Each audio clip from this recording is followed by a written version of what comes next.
សួស្តីបងប្អូនថ្ងៃនេះមកមើលបងប្រុសគាត់មកសម្អាតកង់ស្ពានម្ដងស្មៅក្រាស់មែនទេបងប្អូនស្មៅទាញសឹងមិនចង់មកតែបើសិនបងប្រុសអត់ទាញ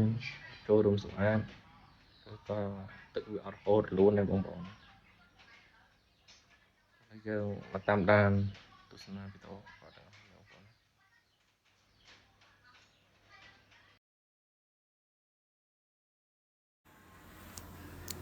រាល់ការគាត់ប្រឹងទាញនេះក៏ពិតជារឿងល្អមួយបងប្អូនដើម្បីថាគាត់បងមិនប្រឹងសម្អាតគាត់អត់ស្រឡាញ់គាត់ខំលះបង់ដើម្បីមកទាញ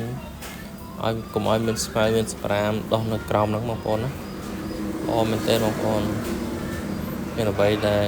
សរសើរគាត់ទេគឺមានឲ្យលើកទឹកចិត្តគាត់ប្រឹងធ្វើបន្ថែមដើម្បីបរិស្ថានយើងស្អាតទាំងអស់គ្នាឥឡូវយើងមកមើលសកម្មភាពគាត់ទាំងអស់គ្នាបងប្អូនណា